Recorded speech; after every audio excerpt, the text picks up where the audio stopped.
sleep loss, and reproductive system. If you have hopes of reproductive success, fitness, or prowess, you would do well to get a full night's sleep every night. Charles Darwin would, I'm sure, cleave easily to this advice, had he reviewed the evidence I now present. Take a group of lean, healthy young males in their mid-20s and limit them to 5 hours of sleep for 1 week, as the research group did at the University of Chicago. Sample the hormone levels circulating in the blood of the thyroid participant, and you will find a marked drop in testosterone relative to their own baseline levels of testosterone when fully rested. The size of the hormonal blunting effect is so large that it effectively ages a man by 10 to 15 years in terms of testosterone virility. The experimental results support the finding that men suffering from sleep disorders, especially sleep apnea associated with snoring, have significantly lower levels of testosterone than those of similar age and backgrounds, but who do not suffer from a sleep condition. Uterine results of such studies will often quell univocal alpha males that I occasionally come across when giving public lectures. As you may imagine, their ardent anti-sleep stance becomes a little wobbly upon receiving such information.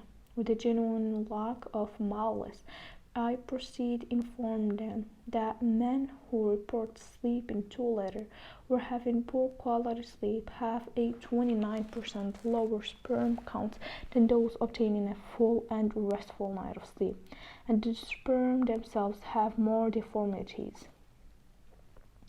I usually conclude my response with a parenthetical low blow, noting that these underslept men also have significantly smaller testicles than well-rested counterparts.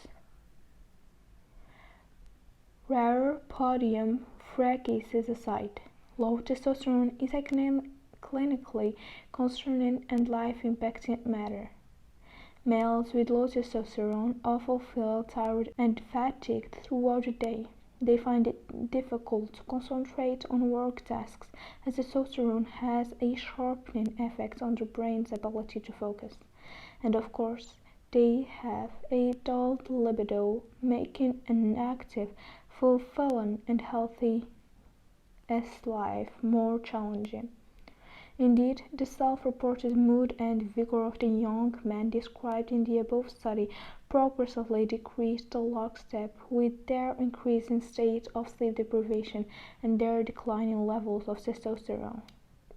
Add to this fact that testosterone maintains bone density and plays a causal role in building muscle mass and therefore strength, and you can begin to get a sense of why full night of sleep and the natural hormonal replacement therapy it provides is so essential to these aspects of health and an active life for men of all ages.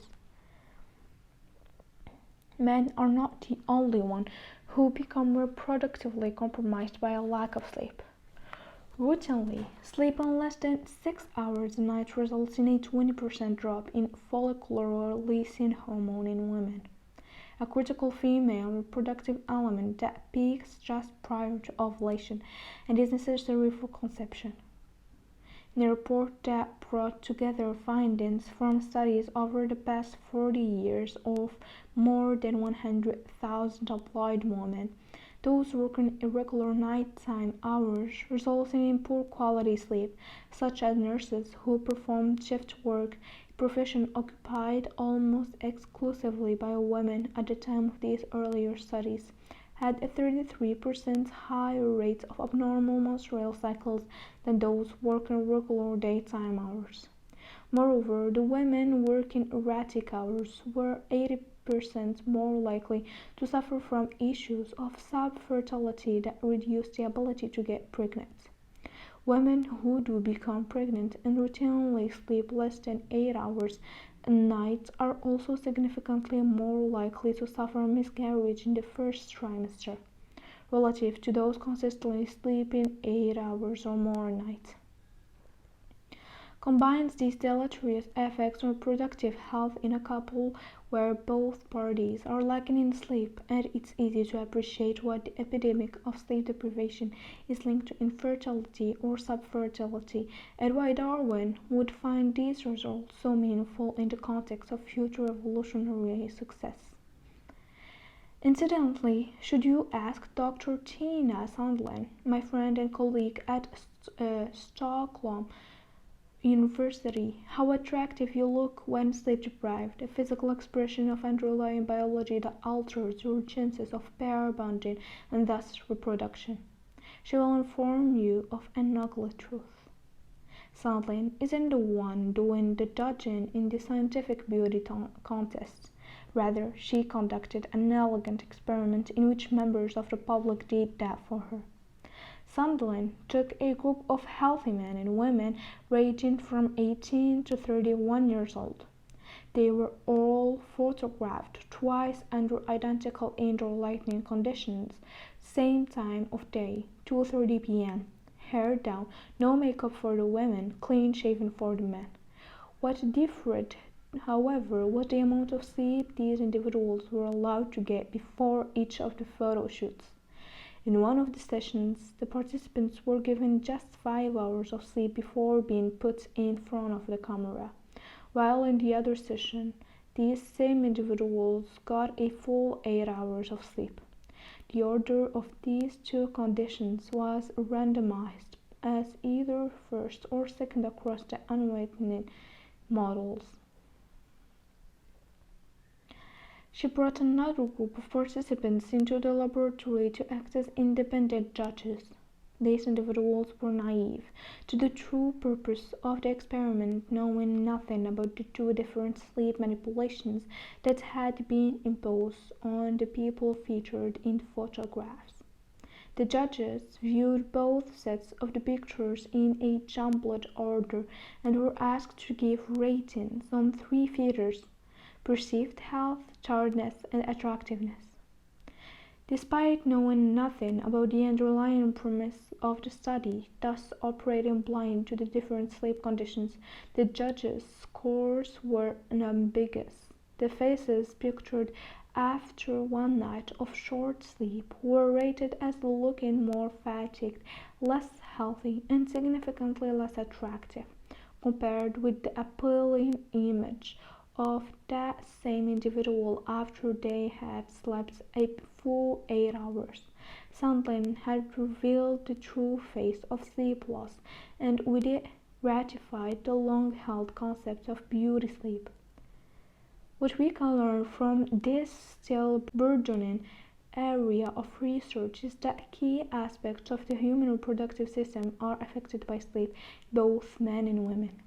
Reproductive hormones, reproductive organs, and the very natural physical attractiveness that has a say in reproductive opportunities, all are degraded by short sleeping. One can only imagine narcissists being a solid 8 to 9 hour sleeper on the basis of the latter association, perhaps with an afternoon nap for good measure taken beside the reflection pool. Sleep loss and the immune system. Recall the last time you had flu? Miserable, wasn't it? Runny nose, aching bones, sore throat, heavy cough, and a total lack of energy. You probably just wanted to curl up in bed and sleep. As well, you should. Your body is trying to sleep itself well. An intimate and a bidirectional association exists between your sleep and your immune system. Sleep fights against affection and sickness by deploying all manner of weaponry within your immune arsenal, cladding you with protection. When you do fall ill, the immune system actively stimulates the sleep system, demanding more bed rest to help reinforce the war effort. Reduce sleep even for a single night, and that inevitable suit of immune resilience is rudely stripped from your body. Short of inserting rectal probes to measure core body temperature in certain sleep research studies, my good colleague, Dr. Eric Prather at the University of California, San Francisco, has performed one of the most fetid sleep experiments that I am aware of. He measured the sleep of more than 150 healthy men and women for a week using a wristwatch device. Then he quarantined them and proceeded to squirt a good dose of rhinovirus, or a leaf culture of the common cold virus, straight up their nose. I should note that all participants knew about this ahead of time and had surprisingly given full consent to this snout abuse. Once the flu virus had been satisfactorily boosted up the nostrils of the participants, Prather then kept them in the laboratory for the following week, monitoring them intensely. He not only assessed the extent of immune reaction by taking frequent samples of blood and saliva, but he also gathered nearly every glob of nasal mucus that the participants produced. Prather had the participants regimentally blow in their noses, and every drop of the product was bagged, tagged, weighed, and analytically poured over by his research team.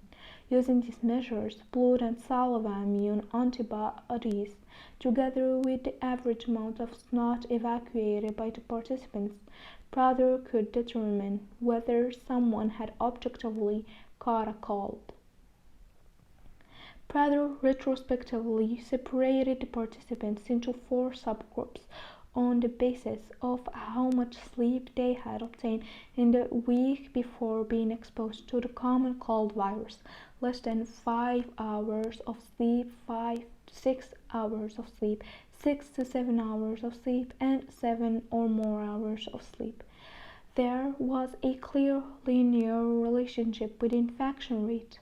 The less sleep an individual was getting in the week before facing the active common cold virus, the more likely it was that they would be infected and catch a cold. In those sleeping 5 hours on average, the infection rate was almost 50%. In those sleeping 7 hours or more nights in the week prior, the infection rate was just 18%. Considering that infectious illness such as the common cold, influenza, and pneumonia are among the leading causes of death in developed countries, doctors and governments would do well to stress the critical importance of sufficient sleep during the flu season. Perhaps you are one of the responsible individuals who will get a flu shot each year, boosting your own resilience while adding strength to the immunity of the herd, your community. However, that flu shot is only effective if your body actually reacts to it by generating antibodies. A remarkable discovery in 2002 demonstrated that sleep profoundly impacts your response to a standard flu vaccine. In the study, healthy young adults were separated into 2 groups. One had their sleep restricted to 4 hours a night for 6 nights, and the other group was allowed 7.5 to 8.5 hours of time in bed each night. At the end of the 6 days, everyone was given a flu shot in the days afterward. Researchers took blood samples to determine how effective these individuals were in generating an antibody response, determining whether or not the vaccination was a success. Those participants who obtained 7 to 9 hours sleep in the week before getting the flu shot generated a powerful antibody reaction reflecting a robust, healthy immune system. In contrast, those in the sleep-restricted group mustered a paltry response, producing less than 50% of the immune reaction their well-slept counterparts were able to mobilize. Similar consequences of too little sleep have since been reported for the hepatitis A and B vaccines. Perhaps the sleep-deprived individuals could still go on to produce a more robust immune reaction if only they were given enough recovery sleep time.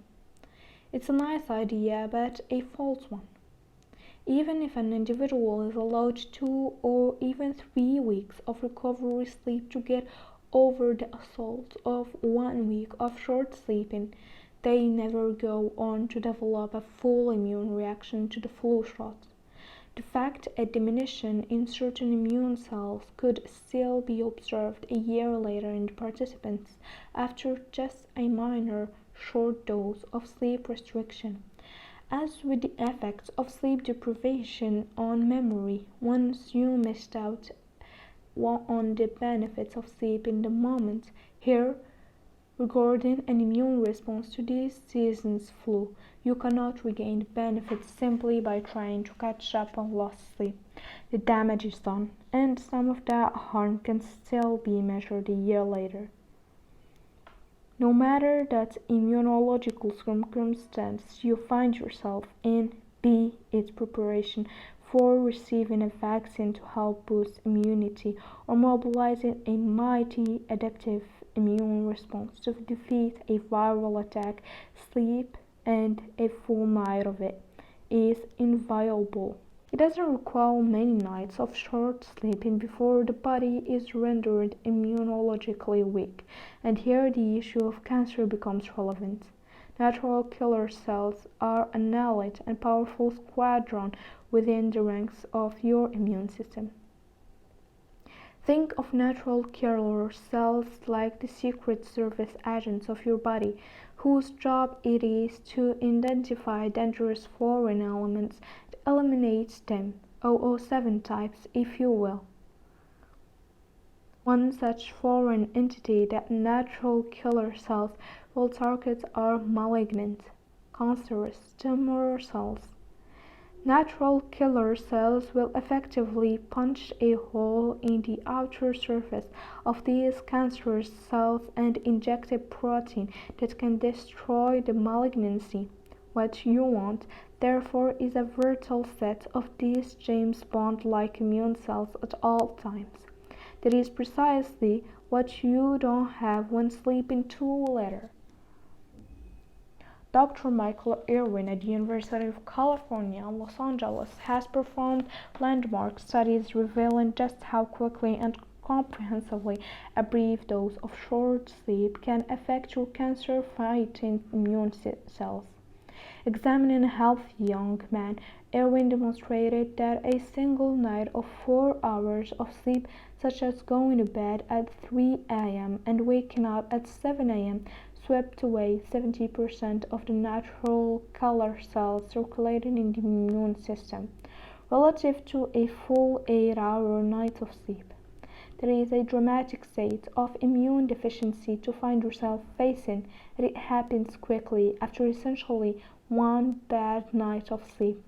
You could well imagine the enfeebled state of your cancer-fighting immune armory after a week of short sleep, let alone months or even years. We don't have to imagine. A number of prominent epidemiological studies have reported that nighttime shift work and the disruption to circadian rhythms and sleep that it causes up your odds of developing numerous different forms of cancer considerably. To date, these include associations with cancer of the breast, cancer of the prostate, cancer of the uterus wall or the endometrium, and cancer of the colon. Stirred by the strength of accumulating evidence, Denmark recently became the first country to pay worker compensation to women who had developed breast cancer after years of night shift work in government-sponsored jobs such as nurses and air cabin crew. Other governments, Britain, for example, have so far resisted similar legal claims, refusing payouts compensation despite the science.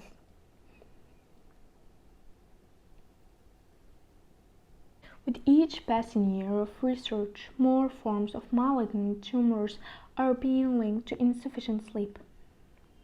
A large European study of almost 25,000 individuals demonstrated that sleeping 6 hours or less was associated with a 40% increased risk of developing cancer relative to those sleeping 7 hours a night or more. Similar associations were found in a study tracking more than 75,000 women across an 11-year period. Exactly how and why short sleep causes cancer is also becoming clear.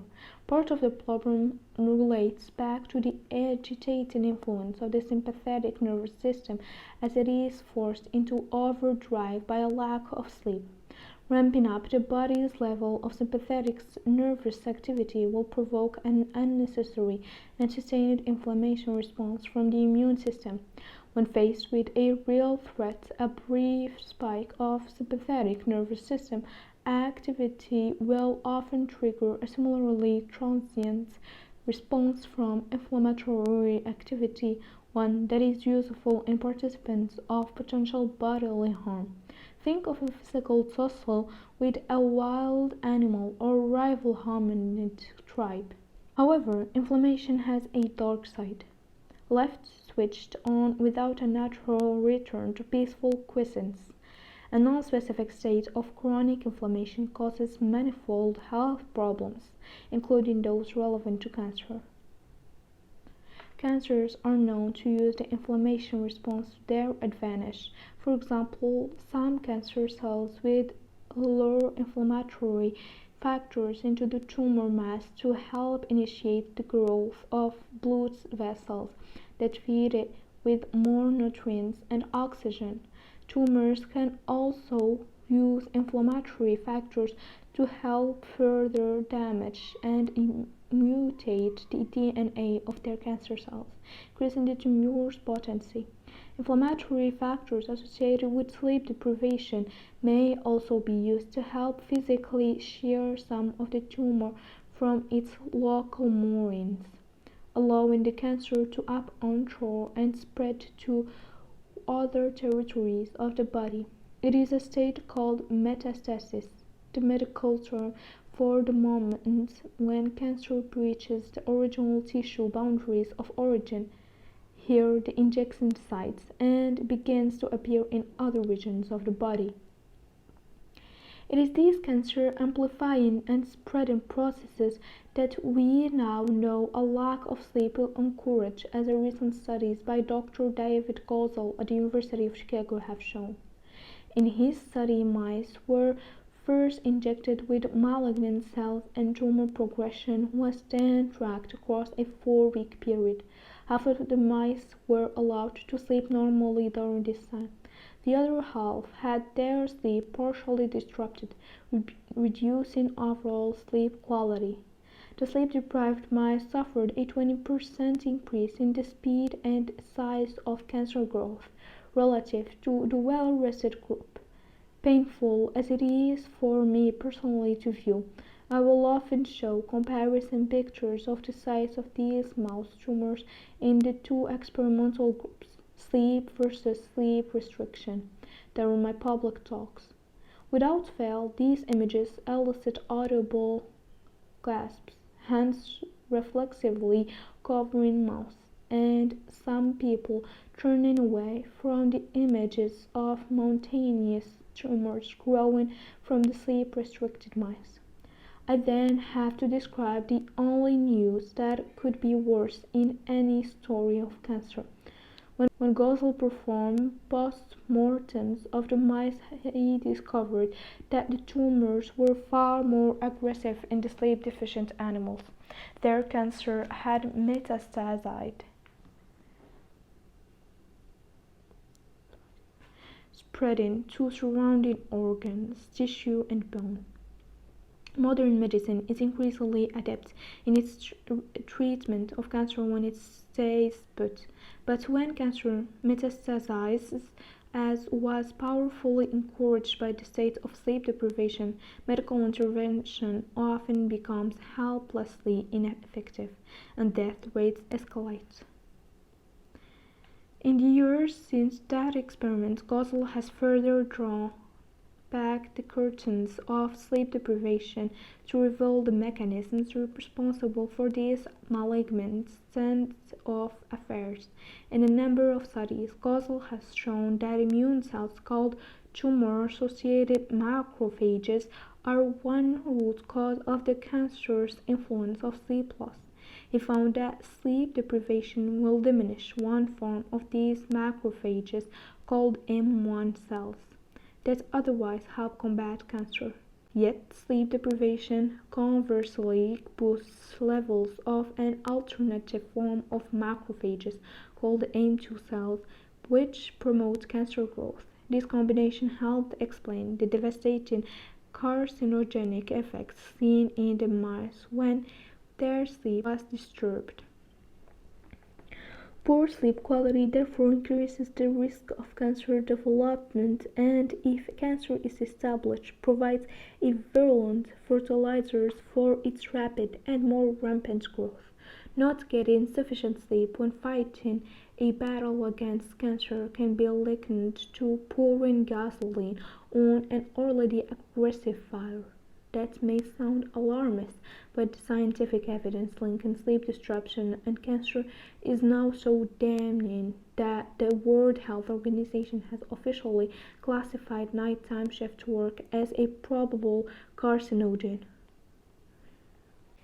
Sleep loss, genes, and DNA. If increasing risk for developing Alzheimer's disease, cancer, diabetes, depression, obesity, hypertension, and cardiovascular disease weren't sufficiently disquieting, chronic sleep loss will erode the very essence of biological life itself, your genetic code, and the structures that encapsulate it. Each cell in your body has an inner core or nucleus. Within that nucleus resides most of your genetic material in the form of deoxyribonucleic acid (DNA) molecules. DNA molecules form beautiful helical strands like tall spiral staircases in an opulent home. Segments of these spirals provide specific engineering blueprints that instruct your cells to perform particular functions. These distant segments are called genes, rather like double-clicking open a Word file on your computer and then sending it to your printer. When genes are activated and read by the cell, a biological product is printed out, such as the creation of an enzyme that helps with digestion, or a protein that helps strengthen the memory circuits within the brain. Anything that causes a shimmy or wobble in gene stability can have consequences. Erroneously over or under-expressing particular genes can cause biologically printed products that raise your risk of disease, such as dementia, cancer, cardiovascular ill health, and immune dysfunction. Enter the destabilizing force of sleep deprivation. Thousands of genes within the brain depend upon consistent and sufficient sleep for their stable regulation.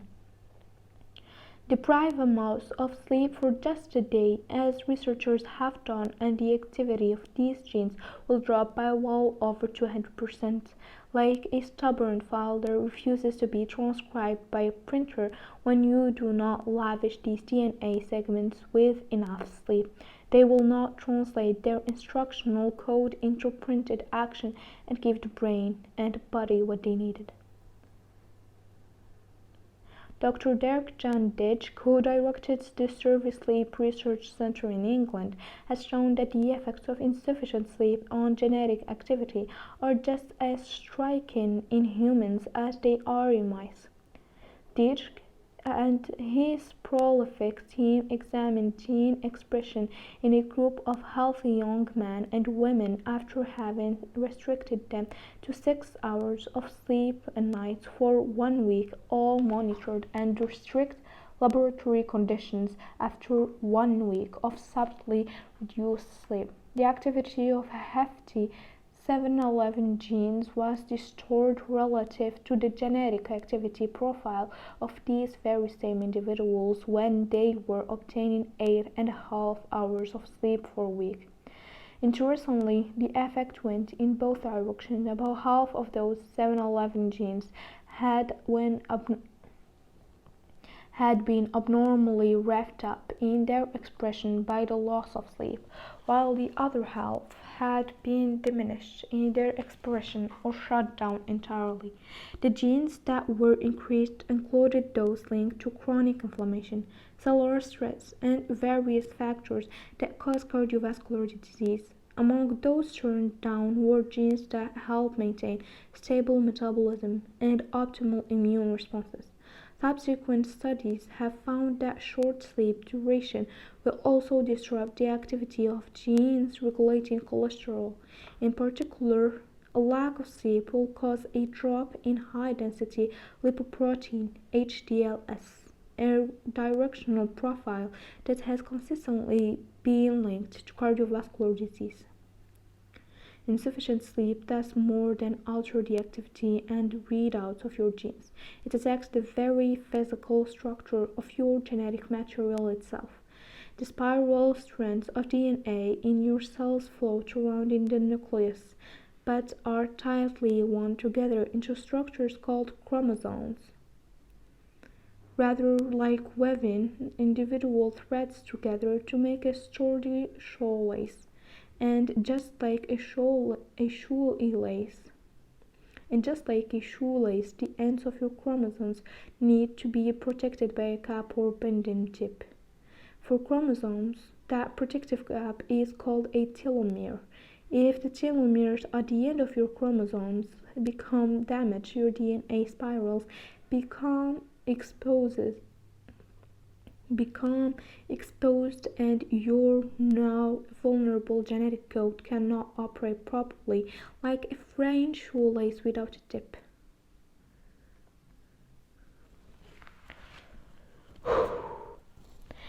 The less sleep an individual obtains, or the worse the quality of sleep, the more damaged the capstones, the telemeters of that individual's chromosomes. These are the findings of a collection of studies that have recently been reported in thousands of adults in their 40s, 50s, and 60s by numerous independent research teams all around the world. Whether this association is causal remains to be determined, but the particular nature of the telomere damage caused by short sleeping is now becoming clear. It appears to mimic that seen in aging or advanced decrepitude. That is, two individuals of the same chronological age would not appear not to be of the same biological age on the basis of their telomere health if one was routinely sleeping 5 hours a night while the other was sleeping 7 hours a night. The latter would appear younger while the former would artificially have aged far beyond their calendar years. Genetic engineering of animals and genetically modified food are fraught topics, layered thick with strong emotions. DNA occupies a transcendent, near-divine position in the minds of many individuals, liberal and conservative alike. On this basis, we should feel just as averse and uncomfortable about our own lack of sleep, not sleep enough, which for a portion of the population is a voluntary choice, significantly modifies your gene transcriptome, that is, the very essence of you, or at least you as defined biologically by your DNA. Neglect sleep and you are deciding to perform a genetic engineering manipulation on yourself each night, tampering with the nucleic alphabet that spells out your daily health story. Permit the same in your children and teenagers, and you are imposing a similar genetic engineering experiment on them as well.